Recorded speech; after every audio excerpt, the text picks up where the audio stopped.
마가복음 2장은 신약성경 54페이지에 있습니다.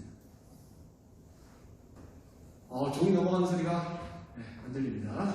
그래도 조금 더 기다리겠습니다. 마가복음 2장 1절부터 12절까지를 우리 학생들이 한 절, 제가 한 절 이렇게 봉독하도록 하겠습니다. 죄송합니다. 봉독자가 한 절, 그리고 우리 학생들이 한 절 이렇게 봉독하도록 하겠습니다. 수일 후에 예수께서 다시 가버나움에 들어가시니 집에 계시다는 소문이 들린지라. 많은 사람이 모여서 문안까지도 들어설 자리가 없게 되었는데 예수께서 그들에게 도를 말씀하시더니 사람들이 한 중풍병자를 4사람에 메워 가지고 예수께로 올세.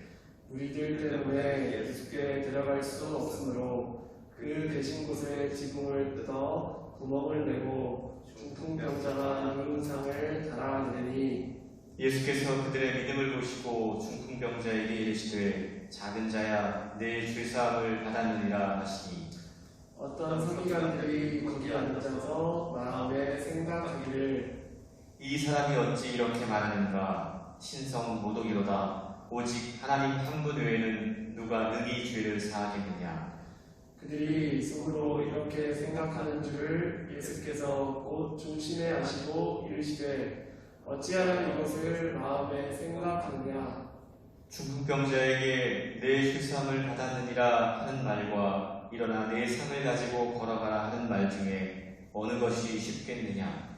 그러나 인자가 땅에서 죄를 사하는 권세가 있는 줄을 너희로 알게 하려 하노라 하시고 중풍병자에게 말씀하시되 내가 네게 이르노니 일어나 내 상을 가지고 집으로 가라 하시니 그가 일어나 곧 상을 가지고 모든 사람 앞에서 나아가를 그들이 다 놀라 하나님께 영광을 돌리며 이르되 우리가 이런 일을 도무지 보지 못하였다 하더라.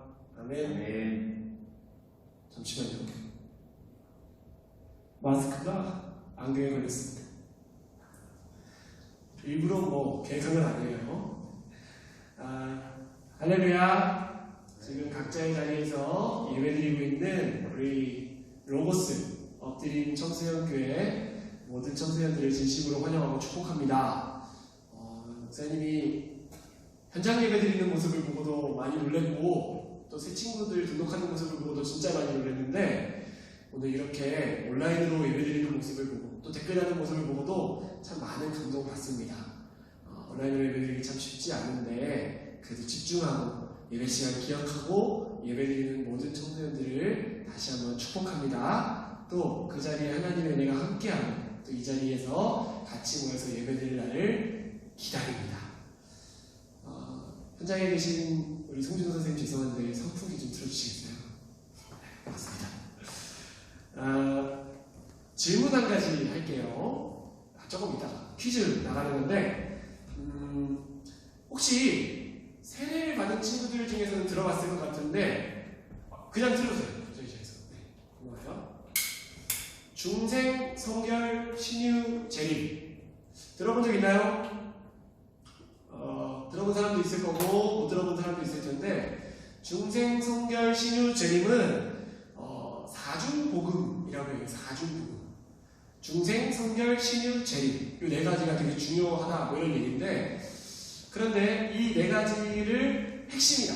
성경의 핵심이다. 이렇게 말하는데 핵심이라고 말하는 교단이 있습니다. 교단. 좀 어렵다. 교단이라고 해요. 근데 그 교단 중생, 성결, 신유, 재림 이게 성경의 핵심이다 라고 말하는 교단은 어떤 교단일까요? 어려워할 것 같아서 선생님이 객관식으로 준비했어요. 1번 장로교 2번 감리교 3번 순복음 4번 성결교 다시요. 중생, 성결, 신유, 재림 사중복음 핵심 표지라고 말하는데요. 이것을 성경의 가장 중요한 네 가지라고 말하는 교단은 어디일까? 1번 장로교, 2번 감리교, 3번 순복음, 4번 성결교입니다. 힌트를 주자면 우리 로고스 교회가 속해 있는 교단입니다. 정답을 올려주세요. 정답을 확인하고 기사님 선물을 보내도록 하겠습니다. 네, 5초 기다립니다. 5, 4, 3, 2, 1, 땡! 정답은 성결교 4번입니다. 네, 우리 로고스 교회는 기독교 대한 성결교회에 속했습니다. 그래서 누가 물어보면은 나는 성결교단이야 이렇게 얘기해도 돼요. 많이 막 장로교, 뭐 감리교 헷갈릴 수 있는데 우리는 성결교단입니다. 근데 어쨌든 그 성결교에서 가장 중요하다고 말하는 건 4가지가 중생, 성결, 신유, 재림입니다. 중생은 뭐냐? 중생은 구원. 구원이 제일 중요하다. 그 다음 성결은 뭐냐면은 거룩한 삶을 말해요. 근데 그러면서 이제 목사님 오늘 얘기하려고 하는 건 이제 신유인데 신유 얘기 조금 이따 하고 재림은 예수님이 다시 오신다 이 얘기입니다. 교회 다니는 사람들이 잘 믿어요. 특별히 중생, 구원은 예수님 믿으면 구원받는다. 이거는 다 믿죠. 믿으니까 교회 다니죠. 그리고 예수님 믿는 사람은 예수님처럼 거룩하게 살아야 된다. 성결, 그래요. 그것까지도 믿어요.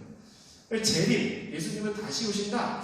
그것까지도 사실은 조금 잘 안 믿어지기도 하지만 그래도 오신다고 하셨으니까 오겠지 하는 마음으로 믿기도 합니다. 그런데요, 오늘 물어보고 싶은 거는 신유입니다. 신유라는 말 혹시 들어봤어요? 아는 사람은 댓글 달아줬습니다. 신유라는 말은 조금 다른 말로는 치유라고도 해요. 근데 이 치유, 신유 이 말의 의미는 기도하면 믿음으로 병고침을 받는다라는 말이에요. 다시요. 신유는 기도하면 믿음으로 병고침 받는다라는 말이에요. 쉽게 말해서 지금 내가 아픈데 아니면 내 가족 중에 친구 중에 누가 아픈데 기도하면은 낫게 된다 하는 것을 믿는다는 얘기예요. 혹시 우리 청소년들 중에 기도하면은 하나님이 낫게 하신다 하는 것을 믿는 사람 있어요? 손드는 이모티콘 남겨주셨습니다. 그것도 다 댓글 이벤트에 들어갑니다. 댓글에 목마르는 이런 사람 아니에요. 네, 아무튼 믿는 사람 있어요? 기도하면 낫는다. 믿는 사람도 있을 거고 믿지 못하는 사람들도 있을 텐데요. 목사님은 믿습니다. 그래서 우리 청소년교회 예배 온 친구들 중에 팔이 아프거나 아니면 다리가 아프거나 그래서 깁스하거나 아니면은 붕대 감고 오거나 했을 때 목사님이 손을 얹고 기도했어요. 나을 수도 있고 안 나을 수 있지만 고치시는 분은 하나님이시기 때문에 목사님은 믿음으로 기도합니다. 그리고 며칠 전에도 우리 청소년 중에서 한 명이 전화를 알게 됐는데 좀 아픈 부위가 있어가지고 전화로 기도했어요. 전화기에 대고서 우리 청소년 중에서는 목사님이랑 통화로 기도한 사람도 있습니다.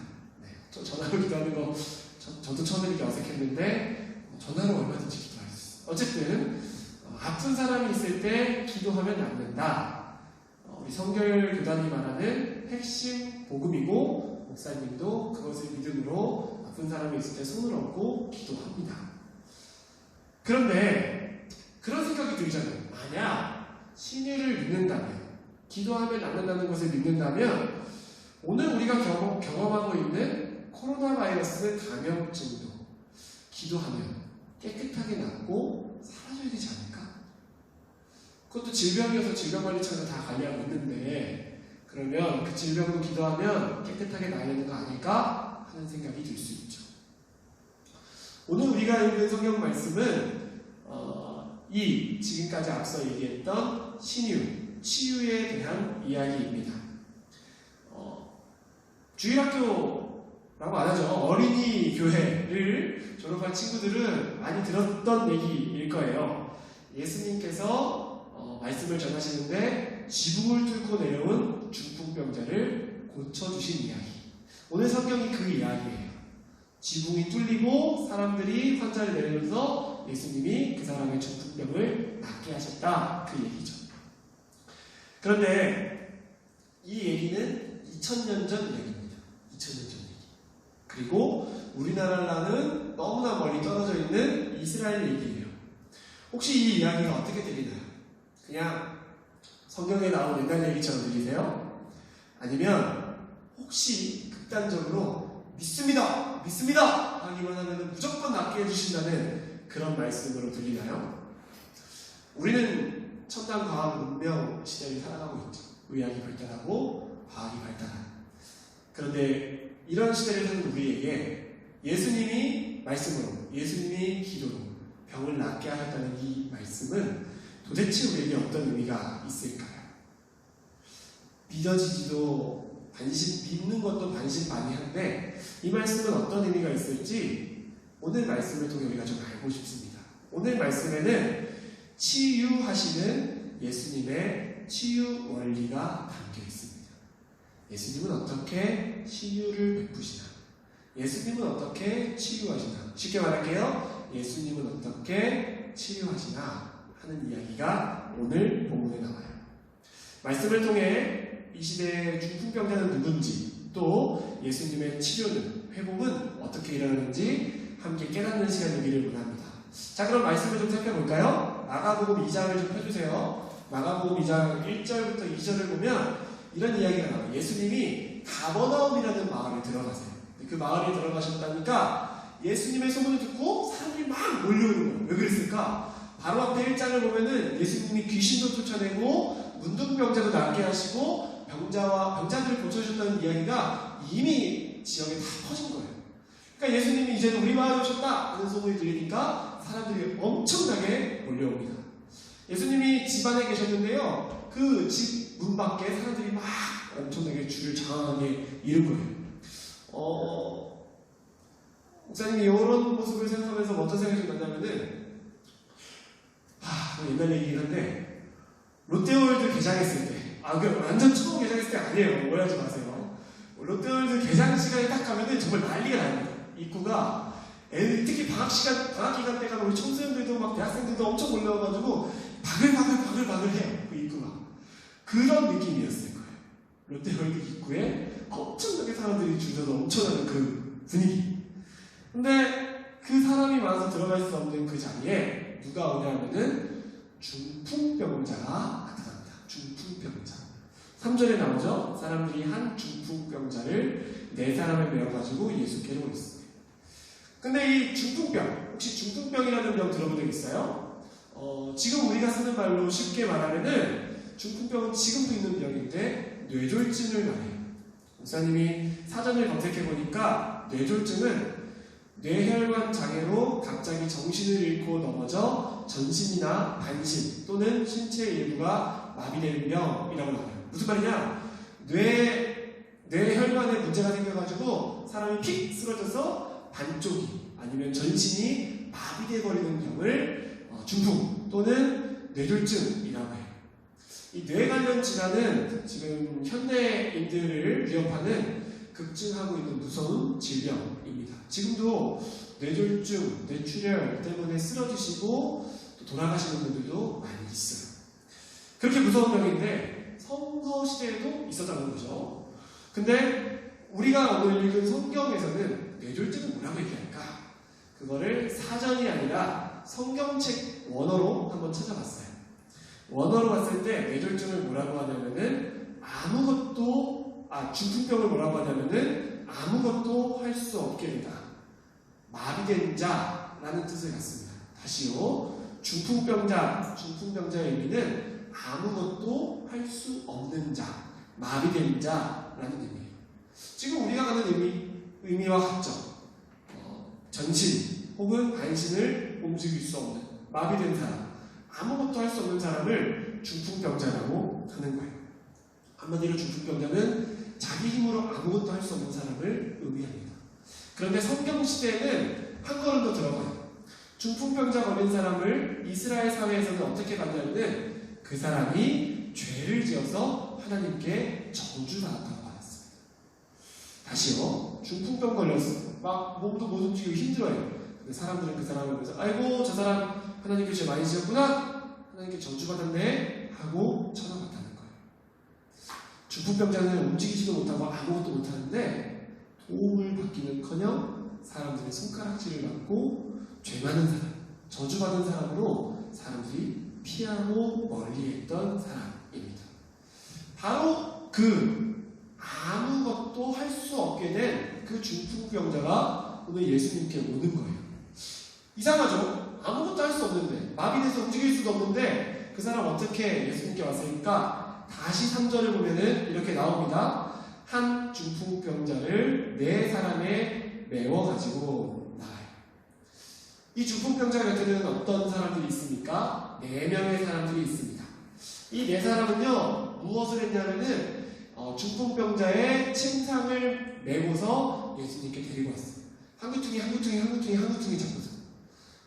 우리 축구경기 할 때 우리 청년들 중에서 챔피언스 리그 좋아하고 유로 2000 그리고 코파 2000 이렇게 좋아하는 코파 아메리카 좋아하는 청소년도 있을 텐데 목사님은 굉장히 좋아해요. 그래서 지금 약간 흥분 상태로 말하고 있는 건데 선수들이 부상 입었을 때 들 것을 4명이 막 들고 나가죠.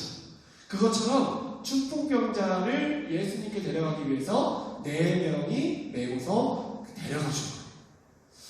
근데 한번 생각해 봅시다. 중풍병자를 메고서 예수님께 데려가는 게 쉬울까? 우리가 생각할 때 쉬울 것 같아. 그냥 눕혀서 데리고 가서 이렇게 들고 가면 되지. 쉬운데 축구 경기를 봐도 쓰러져 있는 선수를 그 들 것에 실는 게 옮기는 게 쉽지만은 않습니다. 부상 부위가 더 손상을 입을까봐 아니면 이 사람의 몸을 옮기다가 실수할까봐 굉장히 조심조심해서 그 사람을 들 것으로 옮겨요. 그리고 그 사람을 데리고 갈 때도 확 빠르게 갈 수도 없고 조심스럽게 한 걸음씩 같이 호흡을 맞춰서 가요. 이 중풍병자를 예수님께 데려오는 게 쉬울까요? 귀찮고 불편합니다. 내가 그 일을 왜 해야 돼? 그 친구 되게 무거운데 어떻게 보내기 싫어? 하는 생각이 들 수 있어요. 또 자기 시간과 에너지를 사용해야죠. 나 먹고 살기도 바빠 죽겠는데 이렇게까지 도와줘야 되나? 하는 생각이 들 수도 있고요. 또 예수님한테 데리고 가면 나을까? 하는 생각이 들 수도 있습니다. 데리고 간다. 쉽게 보이지만 사실은 쉽지 않아요. 결심해야 됩니다. 그만큼 희생하고 헌신하겠다. 돕겠다 하는 마음이었어요. 이 사람들에게도 충분히 그런 생각이 들 수 있었지만 그 4사람은 이 모든 생각을 버리고 중풍병자를 돕습니다. 왜일까요? 왜냐하면 귀찮음이나 내가 치러야 되는 헌신보다 중풍병자를 사랑하는 마음과 또 낫게 하고자 하는 간절함이 훨씬 더 컸기 때문입니다. 자녀가 아프다고 했을 때 그 부모는 그 자녀가 나을 수 있는 방법이라면 전국 각지를 가리지 않고 어디든 데리고 가려고 합니다.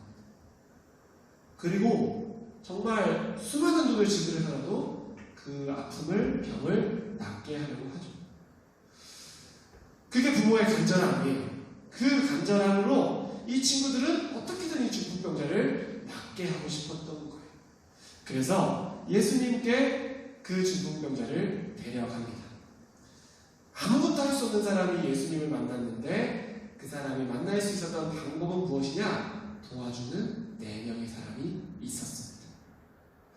자, 그렇게 해서 예수님 앞에 가는데 또 다른 문제가 있는 거예요. 무슨 문제죠? 4절을 보면 무리 때문에 예수님께 데려갈 수 없으므로 라고 나와요. 아까 얘기했죠. 예수님 있으니까 그 집에 사람들이 몰려와서 얼마큼 있었다고? 롯데월드 앞에 막 입장터에 막 줄 섰던 그 사람들.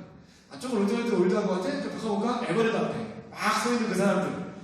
놀이동산 좋아합니다. 그래서 그런 거예요. 어쨌든 그런데 그 사람들이 너무 많으니까 뚫고 지나갈 수가 없는 거예요. 고민돼. 어떻게 하지? 예수님 그냥 기다릴까? 포기해야 될까? 하는 생각을 하고 있었는데 이 사람들은 어떻게든 예수님께 이 중풍병자를 데리고 가고 싶었어요. 그래서 어떻게 했냐? 이 사람들이 중풍병자를 데리고 지붕으로 올라갑니다. 지붕. 혹시 우리 청소년들 중에 이거 진짜 엄청난 질문이다. 이건 손을 드는 이모티콘 꼭 표현해주세요. 있으면 진짜 깜짝 놀랄 것 같은데 우리 로고스 교회 지붕 올라가본 사람 어떻게 생긴지는 알아요? 우리 로고스 교회 지붕 약간 삼각형으로 되어 있습니다. 목사님 말하는 지붕은 3층 위에 있는 4층 엘리베이터실 이런 데 말하는 거 아니에요. 진짜 하늘 닿는 그 지붕 있는 사람 손 들어보세요. 있으면 안 돼요 사실은. 어떻게 가는지 모르겠지만 목사님은 가봤습니다. 있으면 안 된다고 그러면 왜 목사님 가봤어요? 라고 물어보면은 할 말 없는데 가봤는데 왜 가봤냐면은 지붕을 고쳐야 되는 일이 있어가지고 관리 집사님 따라서 도와드리려고 따라갔었어요. 근데 지붕 올라가면 느낌이 어떠냐면 정말 그때 딱 올라가는 그 순간부터 다리가 후덜덜덜하기 시작해. 진짜 생각보다 엄청 높고, 그리고 진짜 여기서 자칫 잘못하면 떨어지겠다는 생각이 확 밀려와요. 근데 그 관리 집사님이 정말 아무렇지 않게 투덕투덕 걸어다니셔가지고 목사님이 애써 태어난 척을 하긴 했는데 막 다리가 막 후덜후덜 거리긴 했습니다. 지붕에 올라가는 게 좀 무섭긴 하더라고요. 이스라엘 당시, 오늘 성경 당시의 지붕은 어떤 곳이었을까? 혹시 사진을 보여주실 수 있을까요? 네. 목사님이 이스라엘 당시의 집의 사진을 한 장 준비했는데요. 사진을 보면 이스라엘 당시의 집은 단층, 보통 1층으로 되어 있습니다. 지붕이 보일 텐데요. 그 지붕이 집처럼 그냥 평지로 되어 있었어요. 그리고 옆에 계단이 있어서 누구든지 올라갈 수 있었고 그 지붕에서 어떤 좀 활동도 할 수 있었습니다. 그런데 그 지붕이 엄청 튼튼하게 지어지는 아니었어요. 또 다른 다음 사진을 보시면 아래에서 본 지붕 그림이 나올 텐데요.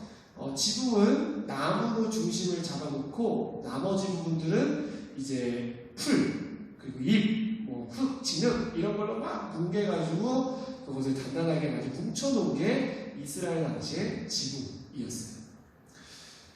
그래서 거기에 올라가는 것은 그렇게 어렵진 않았고 올라가서 그 지붕을 파내는 것도 지금 우리 시대처럼 어렵진 않았다고 해요.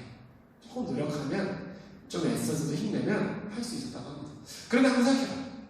좋아, 올라가기 쉬워, 할 수 있어. 그런데 지금 예수님이 그 안에서 뭐하고 계십니까? 말씀을 전하는 거죠. 우리를 따지면 지금 예배드리고 있는 거예요.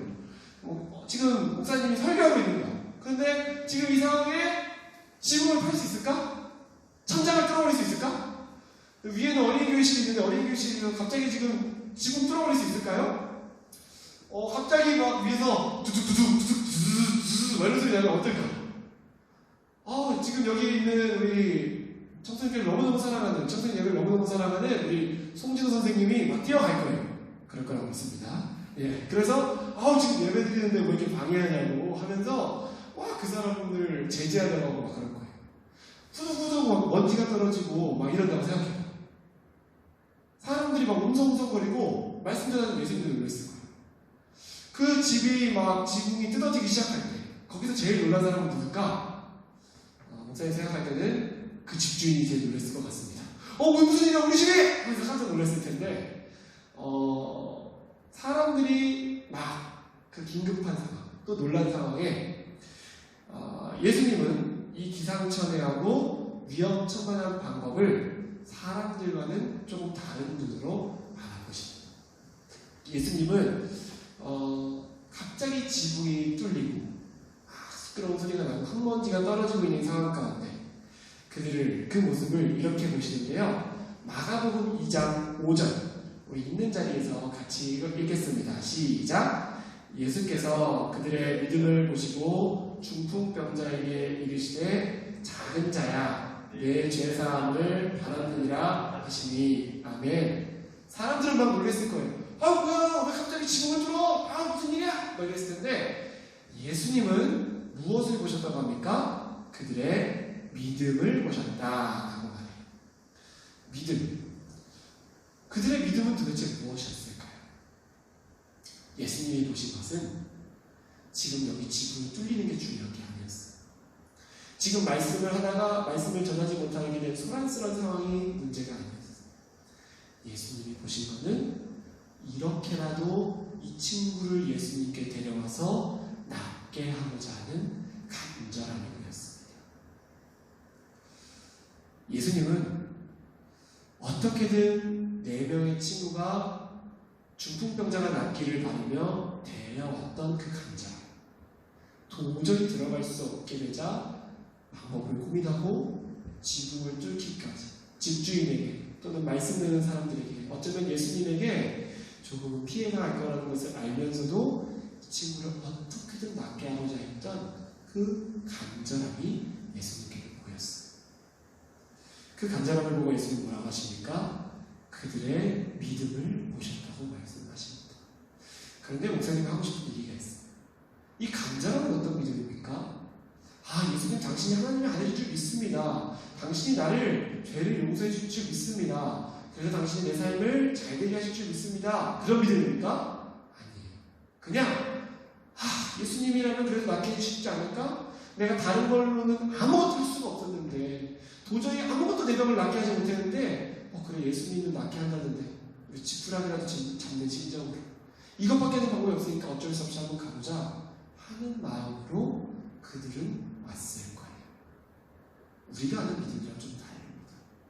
어쩌면 이것 때문에 저도 해보고 여기도 가보고 저기도 가보고 하다가 아무것도 안 돼서 마지막에 어쩔 수 없이 마지못해서 최후의 방법으로 그저 낫기만 하면 뭐라도 하겠다는 마음으로 예수님께 가는 그 사람들의 마음이 간절함이었어요. 근데 예수님 뭐라고 하세요? 그렇게라도 온 간절함을 믿음으로 보셨습니다. 목사님은 우리 청소년들에게 이렇게 얘기하고 싶습니다. 하나님이 안 믿어줄 수 있어요. 예수님이 안 믿어줄 수 있어요. 그런데 지금 내가 너무 답답해. 지금 내 인생이 너무 힘들어. 그리고 정말 막막하고 갑갑하고 정말 이런 얘기 안 하고 싶은데 우리 청소년들 중에서는 정말 죽을 것 같다. 죽고 싶다. 하는 생각을 가질 만큼 힘든 친구가 있을 수도 있어요. 예수님이 믿어지지 않더라도 하나님이 없는 것처럼 느껴지더라도 목사님이 꼭 말하고 싶은 거는 마치 못해서라도 어쩔 수 없이라도 예수님께 나아가기를 교회로 한번 와보기를 권하고 축복합니다. 예수님은 그래 예수님한테 가보자 그래 교회로 가보자 하는 마음으로 터덜터덜 이건 마지막이다. 더는 할 게 없다 하는 생각으로 오는 그 마지못해서 어쩔 수 없는 그 발걸음을 예수님은 믿음으로 보시고 예수님은 그 사람을 고치시는 분이시기 회복하는 분이시기 때문입니다. 그 간절함을 믿음으로 보시고 예수님은 이제 그 믿음을 보셨기에 그 사람을 중풍병자를 낫게 하시길 원하실 텐데요. 예수님의 첫 마디가 뭘까요? 다시 5절을 보면 이렇게 말씀하세요. 작은 자여 내 죄사함을 받았느니라. 앞서 말했죠? 중풍병자라고 했어요. 몸이 아픈 사람이에요. 근데 몸이 아픈 사람이 의사라고 하는 병을 낫게 하는 예수님을 만났어요. 그럼 제일 먼저 듣고 싶은 얘기가 뭘까? 잘한다. 중풍병자 이제 너의 병이 완전하게 나았다 하는 얘기를 듣고 싶었을 거예요. 중풍병 때문에 왔는데 지금 예수님이 하는 얘기 뭐예요? 내 죄사함을 받았다. 이게 무슨 말이냐 다시 얘기하면은 다리가 아파서 갔어. 다리가 아파서 병원에 가는데 의사 선생님이 다리 좀 봅시다. 엑스레이 한장 찍읍시다. 이게 아니라 나를 보더니 팔 좀 봅시다. 팔뚝 엑스레이 한장 찍고 봅시다. 하는 거야. 어이가 없죠. 이 사람 뭐야? 돌팔이 아니야? 하는 생각이 확 들죠. 예수님이 한 대답이 마치 그들에게 그렇게 들렸을 거예요. 중풍병 때문에 왔는데 낫고 싶었는데 죄사함이 많다니 이게 무슨 말이야? 싶은 거예요. 도대체 예수님은 왜 이렇게 말했을까요? 그런데 거기에 있었던 사람이 이 중풍병자와 4명의 친구만 있었던 게 아니에요. 거기에 율법학자라고 말하는 서기관이라는 사람이 있었어요. 이 사람은 어떤 사람이냐면은 하나님을 참 잘 섬기는 사람이었어요. 그런데 하나님을 참 잘 섬기는데 예수님은 결코 하나님의 아들이 아니다 라고 생각하는 사람이었어요. 근데 이 예수님이 뭐라고 했어? 죄사함을 받았다. 그때 율법학자가 깜짝 놀랐어요. 서기관이. 아니 죄사함은 하나님만이 해줄 수 있는 건데 저 예수가 뭐길래 죄사함을 받았다고 말하는 거지? 이거 신성모독 아니야? 라고 7절에서 말하고 있습니다. 그런데 그 자리에는 아무도 예수님이 죄사함을 받았다라고 말하는 것을 기대하는 사람이 없어요. 중풍병자도 4명의 친구들도 또 서기관들도. 근데 도대체 왜 예수님은 내 죄사함을 받았다라고 말씀하실까요? 사람들의 눈에는 지금 당장 아픈 부위가 중풍병이 제일 긴급한 문제로 보입니다. 이것부터 빨리 해결돼야 된다는 생각이 제일 먼저 들어요. 근데 예수님 보기에는 뭐가 제일 급한 문제로 보이냐면은 영혼의 질병이 가장 큰 문제로 보이신 겁니다. 예수님이 보시기에는 영혼의 고통, 영혼의 죽음이 가장 긴급한 질병으로 보이신 거예요. 중풍병으로 인해 사람들이 말하는 것처럼 하나님께 저주를 받았다는 죄책감, 죄로 인해 하나님과의 관계가 깨어졌다는 생각, 그것으로 인해서 하나님과 점점 멀어져 가고 있는 그 사람의 영혼.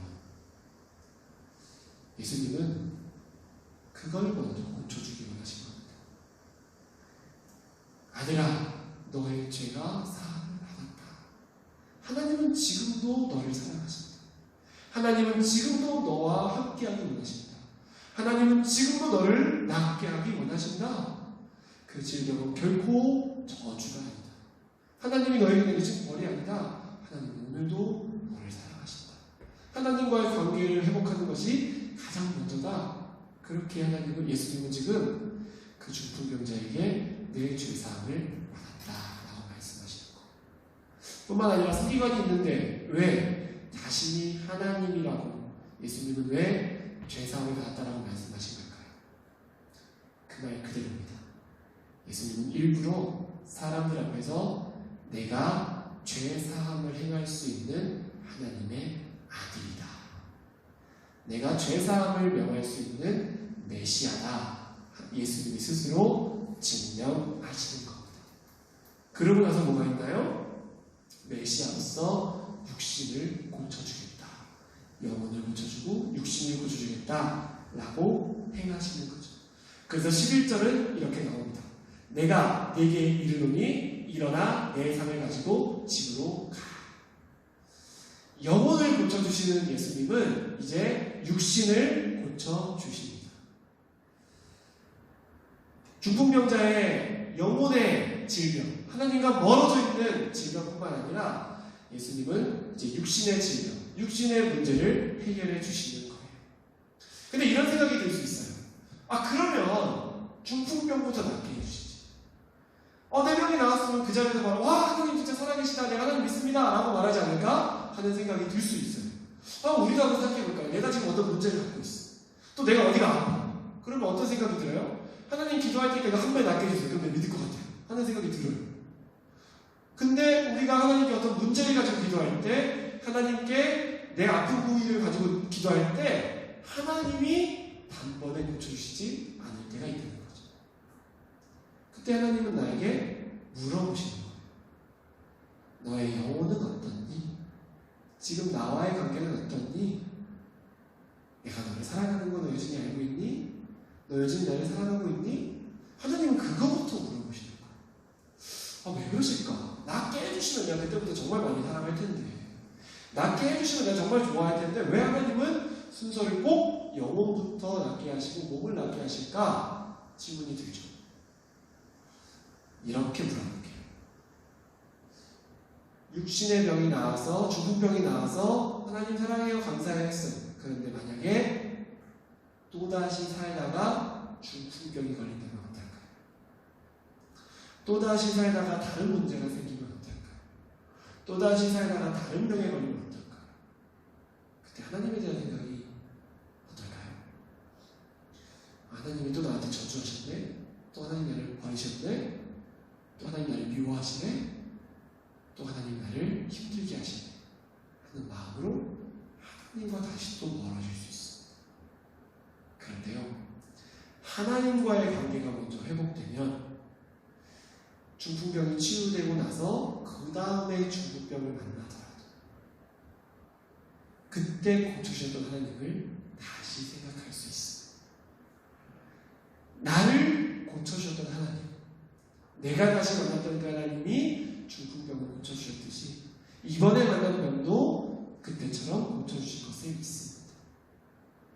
내 문제를 해결해 주셨던 그 하나님이 이번에도 한 번 더 내 문제를 해결해 주실 것을 믿습니다.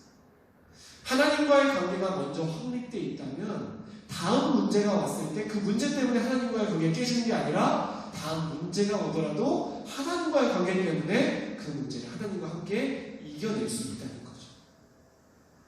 그렇게 하나님은 우리의 문제를, 우리의 육체를 회복하시기 앞에서 영혼을 먼저 고치십니다.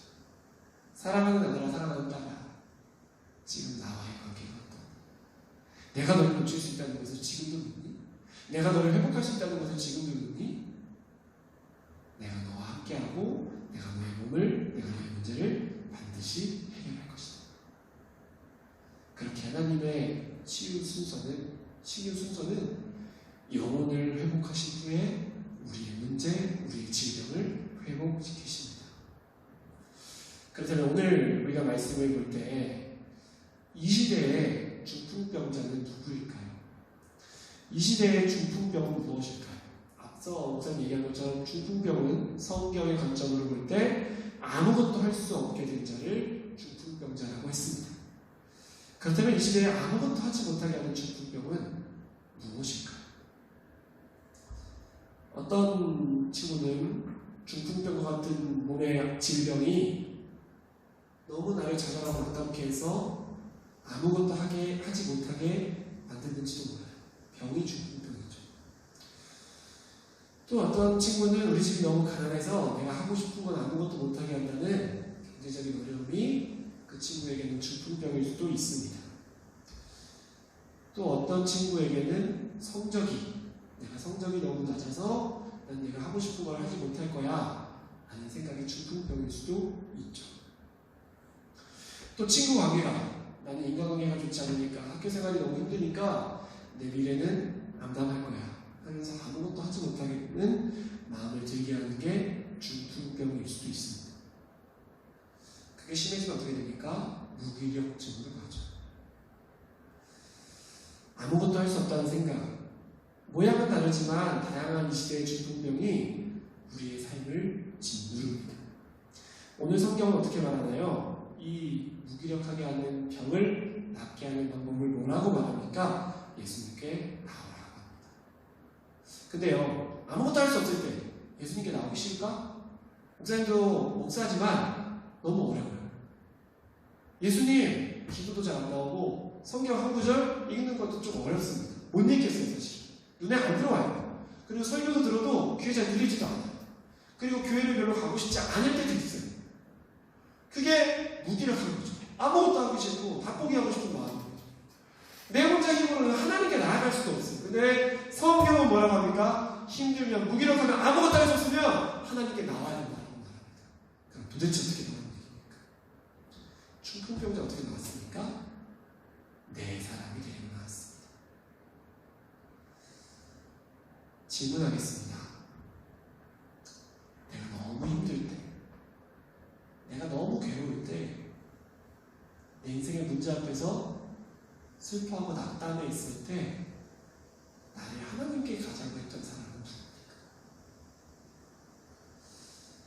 나 아무것도 하기 싫고 다 포기하고 싶고 하나님도 믿고 싶지도 않고 했을 때 그래도 기도하자, 하나님께 가자 라고 말했던 부모님, 친구, 또 교회 선생님 누군가요? 그 사람이 나의 내 사람이었습니다. 한 가지 더 질문할게요. 우리 청소년 교회 친구들 중에 지금 신앙적으로 또 어쩌면 그의 삶이 너무 힘들어서 낙담해 있고 우울해 있고 아무것도 할 수 없다고 힘들어하는 친구가 있진 않나요?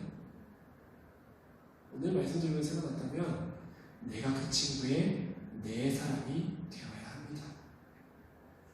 내 사람을 통해서만 예수님께 나올 수 있는 상태이기 때문입니다. 그렇게 하나님께 나아가면 하나님은 뭐라고 하실까요? 어쩔 수 없이 마지못해서 터덜터덜 나왔지만 하나님은 틀림없이 그렇게 말씀하실 겁니다. 작은 자야 내 죄사함을 받았느니라. 이 말은 무슨 말입니까? 잘한다.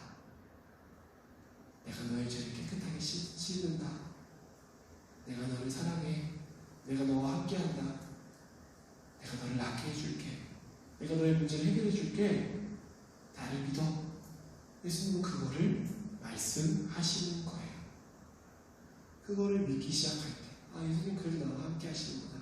예수님이 고치실 수 있는 분이구나 하는 작은 소망이 생기기 시작할 때 예수님은 그때부터 내 문제를 하나씩 해결하시고 그때부터 내 삶을 회복해 가시기 시작합니다. 정말 이 시대에도 그런 치유가 일어날까? 목사님이 저번에 한번 얘기한 적이 있었던 것 같은데 오늘은 좀 다른 얘기 하려고 해요. 목사님은 우리 어른분들도 신방하고 만나고 상담해요.